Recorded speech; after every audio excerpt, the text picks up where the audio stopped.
Habari wakulima, tumerejea tena. Na kabla ya kwenda kukutana na wakulima wapya, tunarudi kuwatembelea baadhi ya wakulima wetu kutoka Kenya, Uganda, Welcome to Shamba Shema Uganda, na Zambia. Munda Makeover. Msimu mpya wa kupanda unapoanza, hebu tuangalie yapi ya kuzingatia kabla ya kupanda zao jipya na jinsi ya kuendana na mabadiliko ya tabia nchi.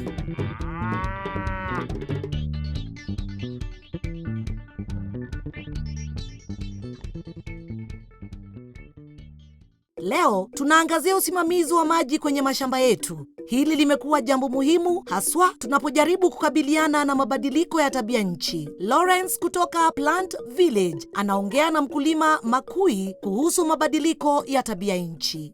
Sasa Lawrence, mabadiliko ya tabia nchi ni nini haswa?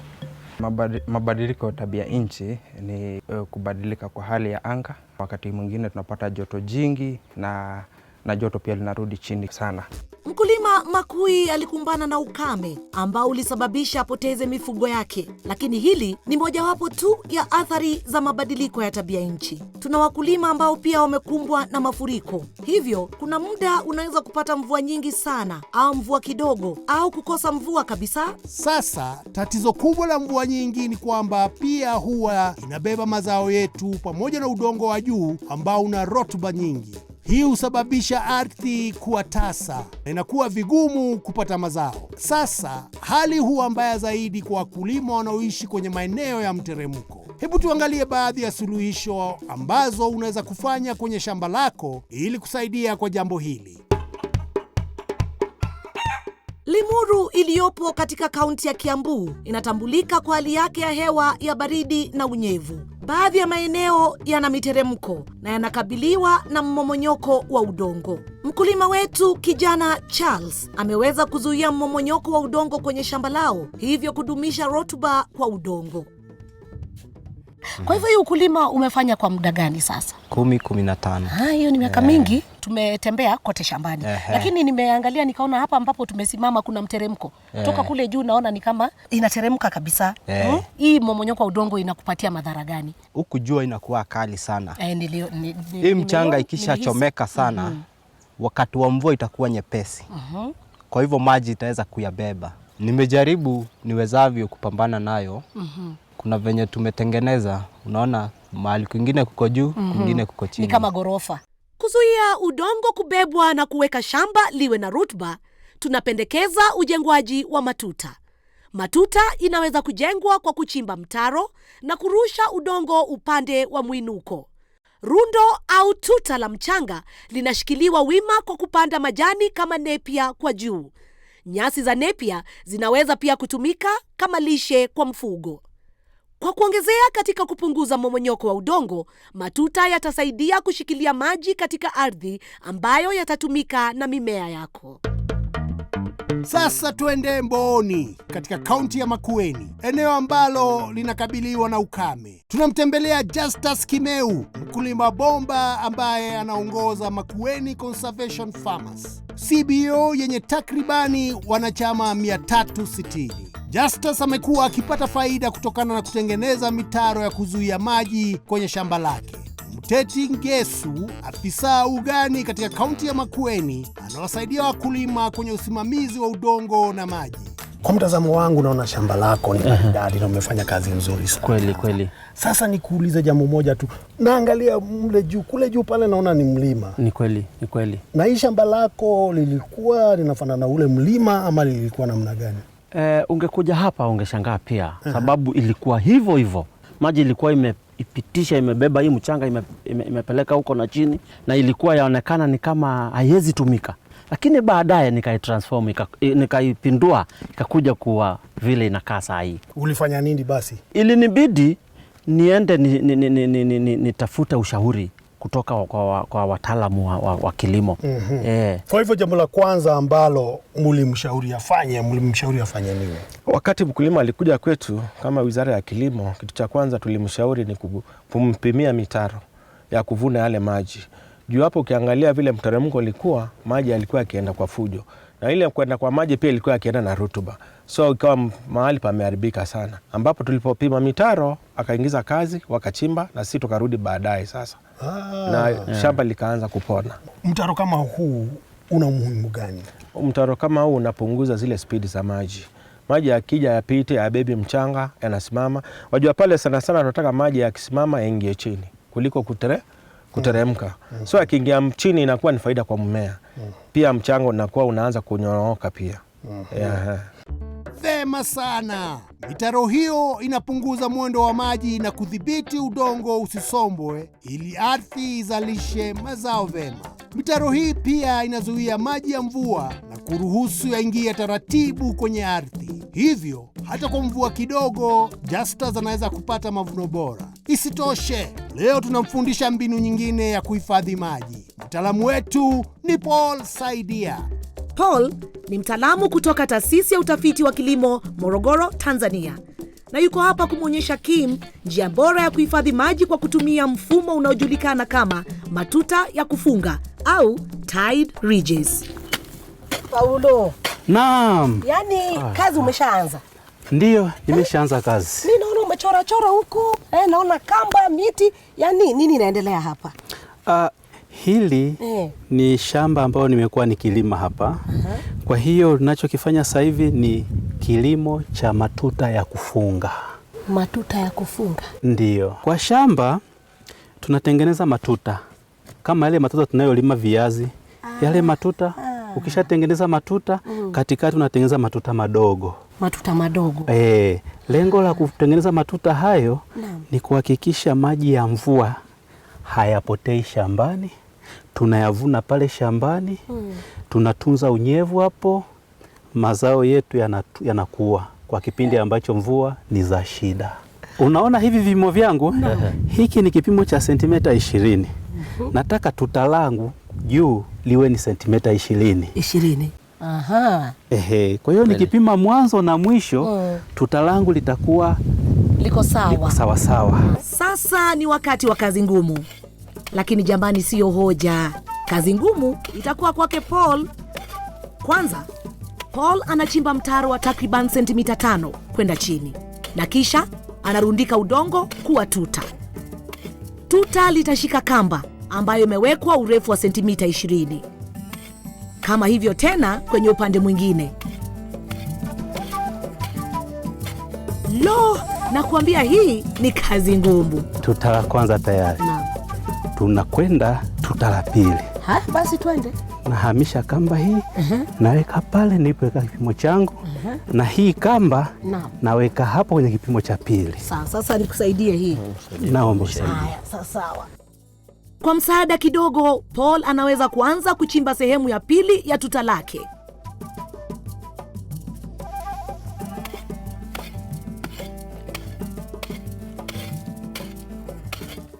Na tuta la kufunga limekamilika. Sasa tunaweza kuona jinsi litakavyoshikilia maji ukilinganisha na ardhi ya kawaida.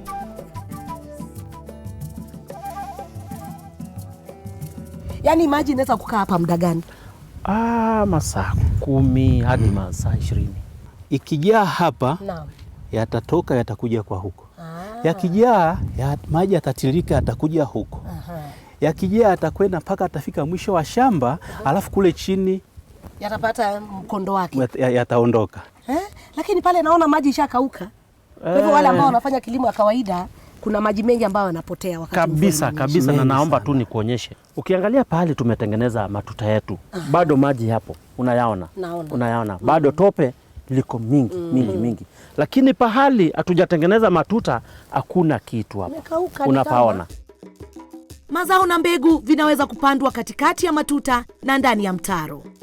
Ni wazi kabisa kuona kwamba kwa kutumia matuta ya kufunga, utaweza kupata kutumia maji ya mvua kwa ubora zaidi na kutumia maji kidogo kwa ujumla. Sasa tukiteremka barabarani hapa tu mbele kidogo, tunapatana na mkulima Alex ambaye amekuwa akitumia teknolojia ya Zypit kuotesha tikiti maji zake. Alex amekuwa akikumbana na misimu mirefu bila mvua, lakini mvua zinaponyesha anaweza kuzuia maji na kuyahifadhi kwenye shimo. Kile nataka kushare na wakulima wenzangu ni kutumia hii teknoloji ya Zypits. Zypits ni ile ukulima ule unachimba mashimo vipimo tofauti. Wakati umeshimba hiyo mashimo unaweza kupanda tikitiki maji, unaweza kupanda mimea mingi. Kwa hivyo wakati umeshimba hiyo mashimo na unapanda hizo pitu zako na mvua inyeshe kidogo kama wiki 3 ama mwezi 1, na mimea yako inahitaji mvua ya miezi 3, haitakauka sababu hiyo mashimo wakati mvua inanyesha inaingia maji na hiyo shimo inahifadhi hiyo unyevu ya hiyo maji. Kwa hivyo mimea yako itakuwa inaendelea tu na kutumia hiyo maji imeingia kwa hiyo shimo. Tunaenda kaskazini hadi ukanda wa Laikipia ambako kuna baadhi ya wanafunzi wanaotumia teknolojia ya shimo la zai kupanda ndizi. Shule ya msingi wa Ethi iko kwenye eneo la nusu jangwa, hivyo kuna joto na ni kukavu, na kwa mabadiliko ya tabia nchi inazidi kuwa mbaya. Kwa msaada wa jukwaa la wanyamapori na My Farm Trees, wanafunzi hawa wamekuwa wakijifunza jinsi ya kupanda miti na kusaidia kupambana na mabadiliko ya tabia nchi, na mbinu hii inafanya kazi. Ya kwanza ni kupe mwalimu hongera sana, sababu ukiingia kwa hii shule hata ni ngumu uelewe ya kwamba uko Laikipia North, mahali ambapo kumekauka zaidi. Ukiingia hapo unapata tu kuna hali nzuri ya hewa, kuna kivuli. Kwa hakika hii kazi ni ya watoto. Mimi tu ni kuwafadhili na kuleta mimea, lakini wao ndio wanashikilia. Kwa hivyo hii mradi ni wao. Watafanya vipi ili waweze kuwa bora zaidi? Tayari washaanza hiyo kuadopt a tree. Kila mwanafunzi anaadapt mti mmoja ama miti 2 ambayo atakuwa anatunza kila siku. Wakulima, mnaweza kuongeza mulch kwenye shimo lako la zai. Hii itafunika maji au unyevu kwenye shimo ili kusiwe na uvukizi, basi maji yatakaa kwa muda mrefu. Mulch pia inasaidia kuzuia magugu kumea na kushindania unyevu na virutubisho kwenye udongo. Kifuatacho baada ya mapumziko, tutaangazia yote yanayohusu usimamizi wa maji. Karibu katika Shamba Shape Up, habari za hali ya hewa na kilimo kwa ajili ya Kenya. Leo tunaenda kuangazia tena utabiri wa msimu wa mvua za muda mrefu za mwezi Machi hadi Mei. Kama tulivyoona wiki iliyopita, tunatarajia mvua za kawaida au chini ya kawaida katika maeneo ya kaskazini mashariki, kusini mashariki na pwani, wakati maeneo ya kati, bonde la Ufa, magharibi na Nyanza yanatarajia kupata mvua ya kawaida au juu ya kawaida ikilinganishwa na miaka iliyopita. Katika kuandaa utabiri huu, wataalamu huangalia kiasi cha mvua tuliokuwa tunapata katika miaka ya awali, kisha wanatabiri kama msimu ujao utakuwa na mvua nyingi, sawa au kidogo ikilinganishwa na miaka iliyopita katika kila mkoa. Ikitegemea aina, mahindi yanahitaji kati ya milimita 450 hadi milimita 800 za mvua ili kufanya vyema. Maharagwe na kabiji zinahitaji milimita 300 hadi 500 za mvua. Mtama, pojo na mbaazi na mimea zingine katika familia hii zikihitaji milimita 200 hadi 500 za mvua. Viazi vinahitaji kati ya milimita 850 hadi 1400 za mvua. Katika kaunti za kaskazini magharibi, zikijumuisha Turkana na Samburu, zina uwezekano wa kupata mvua chini ya kiwango cha kawaida. Jumla ya mvua hapa itakaribia milimita 200. Ukanda wa kaskazini mashariki unatarajia kupata mvua chini ya milimita 200. Hii inajumuisha Marsabit, Mandera, Wajir, Isiolo na Garissa. Kama uko katika maeneo haya, tengeneza miundo rahisi kama mashimo ya zai ukitumia jembe ili kuhifadhi maji ya mvua na uyatumie kupanda mazao yanayokomaa haraka kama kunde, mtama, dengu na majani ya mifugo. Mvua nyingi na hali ya unyevu inaweza kuongeza hatari ya magonjwa ya minyoo kwa mifugo wako. Hakikisha umewapa dawa za minyoo mara tu mvua zinapoanza. Kaunti za kusini magharibi zikijumuisha Kajiado, Makueni, Kitui, Machakos, Taita Taveta na baadhi ya maeneo ya Tana River zinaweza kupata mvua kidogo ikilinganishwa na miaka ya nyuma. Jumla ya mvua itakuwa milimita 400. Ukanda wa pwani utapata mvua chini ya wastani. Hii inajumuisha kaunti za Lamu, Kilifi, Mombasa na Kwale. Jumla ya mvua hapa itakuwa milimita 300. Kama uko maeneo haya, endelea kupanda mazao yanayostahimili ukame kama vile maharagwe, mihogo, kunde na mboga mboga ili kuhakikisha unapata mavuno hata wakati mvua ni kidogo. Katikati mwa Kenya kutapata mvua zaidi ya kawaida na itanyesha msimu wote zaidi ya milimita 400. Hii inajumuisha kaunti za Nyandarua, Nyeri, Kirinyaga, Murang'a, Meru, Embu, Nairobi, Kiambu na Laikipia. Mikoa ya Bonde la Ufa, Magharibi na Nyanza ikijumuisha kaunti za Pokot Magharibi, Uasin Gishu, Nandi, Trans Nzoia, Bomet, Kericho, Baringo, Elgeyo Marakwet, Narok, Busia, Kakamega, Siaya, Homa Bay, Nyamira na Kisii zitapata mvua ya kawaida hadi zaidi ya kawaida juu ya milimita 400 msimu huu. Kama uko maeneo haya, endelea kupanda na kujaza mapengo kwenye shamba lako. Kujaza mapengo ni kupanda mbegu tena mahali ambapo hazikuota baada ya kupandwa ili kudumisha idadi sahihi ya mimea shambani. Kuwa mwangalifu kwa wadudu na magonjwa ya kuvu baada ya siku chache. Dhibiti magonjwa na wadudu mara tu unapowaona kwa kutumia viuadudu vinavyofaa. Kupata habari zaidi, wasiliana na iShamba kwenye 0711082606. Tuonane wiki ijayo katika Shamba Shape Up, habari za kilimo. Karibu tena katika Shamba Shape Up. Tumeangazia usimamizi wa maji kwenye udongo wetu, na sasa tunazingatia uvunaji wa maji kwenye mashamba yetu. Hebu tuanze kwanza na njia rahisi, kwa vile wakulima wengi wana miundo kwenye mashamba yao yenye paa, na haihitaji kuwa nyumba kubwa, bora tu paa linaloweza kukusanya maji. Kutokana na mabadiliko ya hali ya hewa yasiyotabirika, kila tone la maji lina umuhimu sana. Haijalishi ni kidogo kiasi gani, maji yatekwe na kuhifadhiwa kwa ajili ya matumizi ya baadaye. Hebu tuone jinsi Makui amekuwa akikabiliana na uhaba wa maji. Nimemwalika Lawrence kutoka Plant Village kutusaidia kujua zaidi kuhusu kuvuna na kuhifadhi maji. Sasa wakulima wanaweza anza mambo ya kuteka maji, kutumia tenki, ndiposa tukikuwa na kiangazi kirefu wanaweza tumia yale maji kwa njia inayofaa. Hivyo vyote najua wakulima huwa wanazifanya sana. Lakini pengine kuna njia ile mwafaka ambayo mkulima anapaswa kufanya. Ni lazima ukuwe na utaratibu wa kuweka gutters zako ziwe zimeshikana vizuri, na pia uhakikishe paa la nyumba lako liko kwa njia mzuri ya kuwezesha kufanya una collect hayo maji. Sasa ndio ili uweze kupata maji yanayofaa na maji mengi ndio utumie wakati wa kiangazi. Bwana Makui ana mchirizi pande moja ya paa lake. Hivyo, timu ya Shamba Shape Up imeamua kuweka michirizi kwenye paa lililosalia. Namna hii, anaweza kuvuna kila tone la maji ya mvua.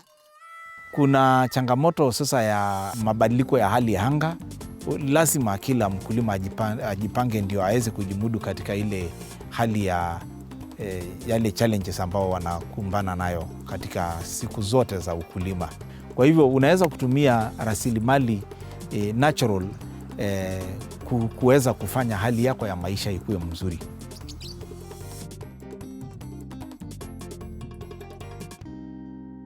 Haya basi, tumevuna maji yote kutoka kwenye paa.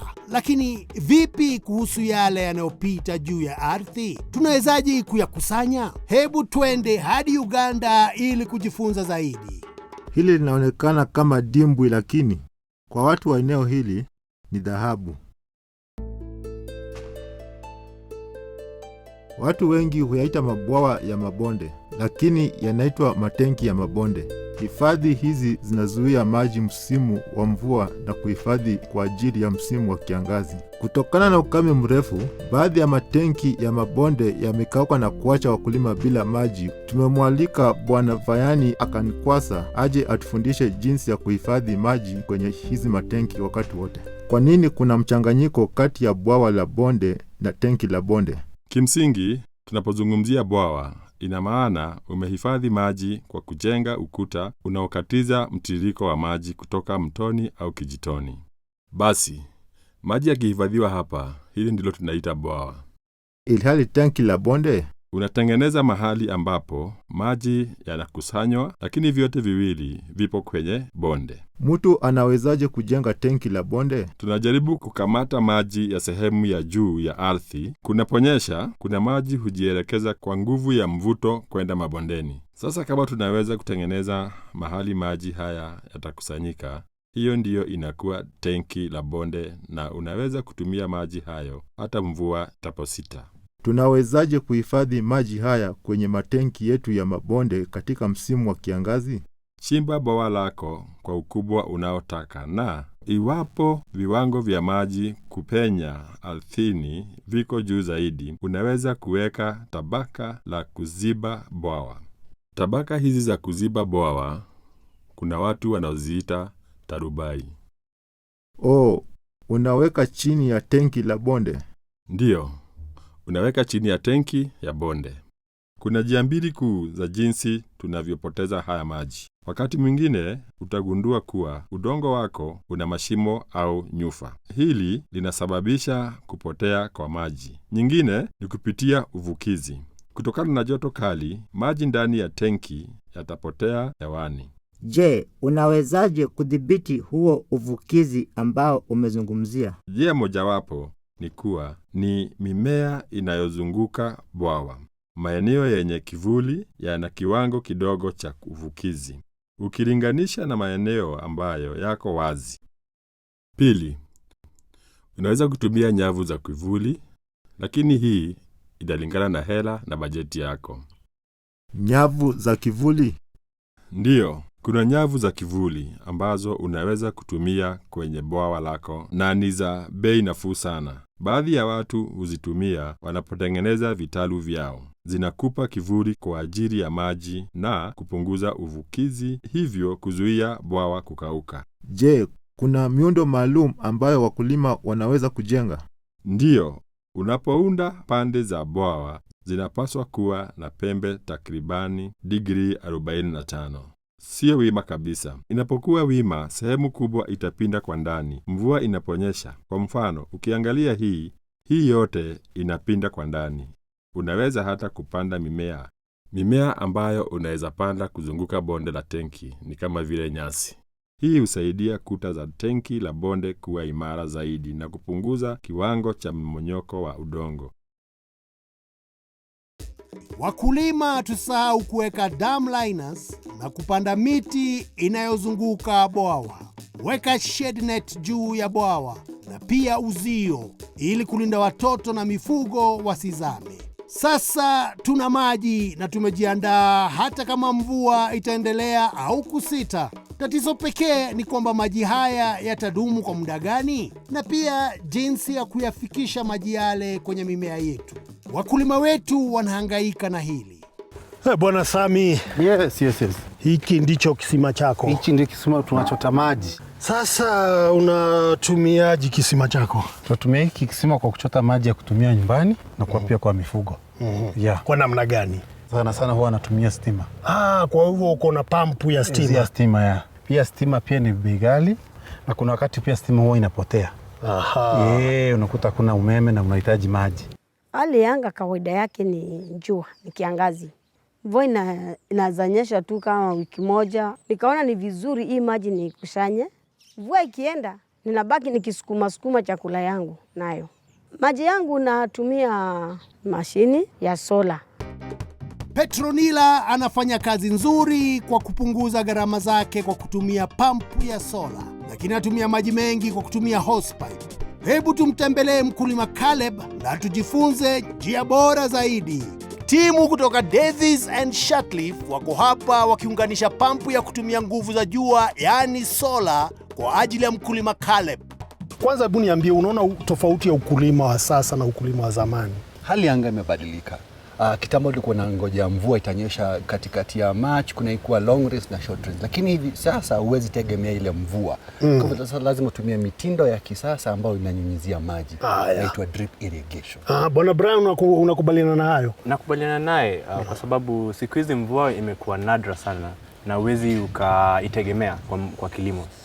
kabisa. Kwa hivyo mapendekezo ya Bwana Caleb hapa, wakulima watumie mfumo wa tone kwa tone, drip irrigation. Wewe pia wapendekeza hayo? Kabisa.